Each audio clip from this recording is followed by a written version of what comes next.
Hi, I'm Sealander with UTD Geo News, and today we're here at Turner Falls, one of Oklahoma's tallest and certainly most impressive waterfalls.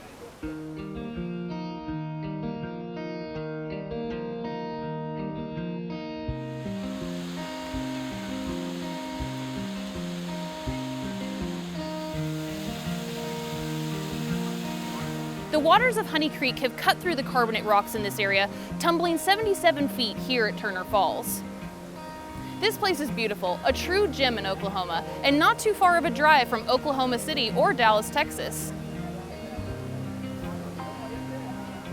The gently flowing waters here are a perfect place to get a cool dip on a hot summer's day.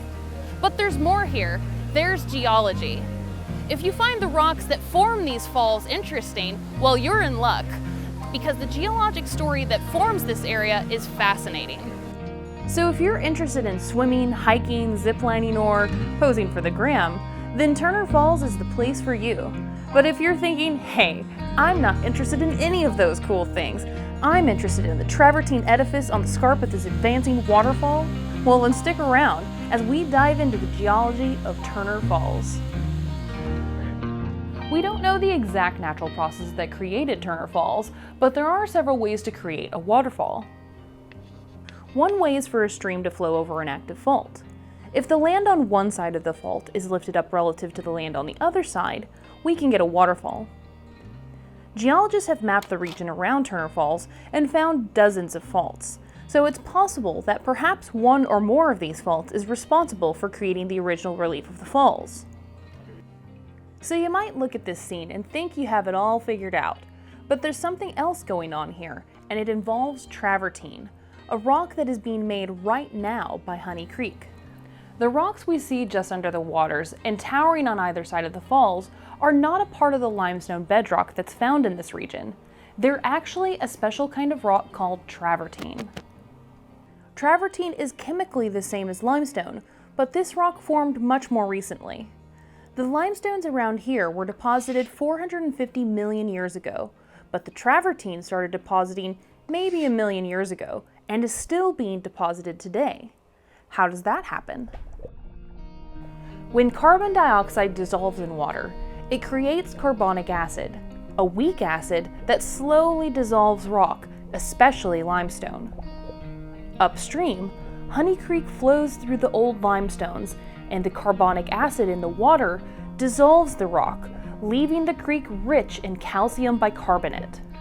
Around the falls and further downstream, this dissolved calcium bicarbonate precipitates out of the water to form thin layers of travertine. Year after year, this deposition by Honey Creek created the smooth travertine apron underneath the falls. But wait, the gray cavernous parapets that rise above the falls are also made of travertine. So that must mean at one point in time, Honey Creek must have been way up there. These rocks are the remnants of a continuous travertine dam that was deposited before erosion broke them down. Let's reconstruct the history of Turner Falls. This is what it might have looked like 1 or 2 million years ago, after uplift raised the upstream part of the creek. This was during the Ice Age, and much more water flowed in Honey Creek then than today.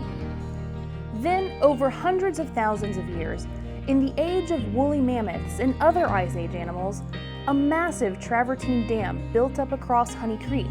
Erosion washed much of this travertine dam away, but the gray parapets on either side of the falls remained. Around 12,000 years ago, humans migrated from Asia to North America. Surely they camped in this lovely spot, swam in the waters, looked at the older gray travertine towers, and maybe even saw the young travertine apron beginning to form. So next time you're in Oklahoma, stop by Turner Falls. Spend some time soaking in the water and exploring the nearby trails. But don't forget to take a minute and look at the rocks and appreciate the millions of years that it took to create the beautiful sight that you see today. Thanks for listening. I'm Sealander, and I'll see you next time.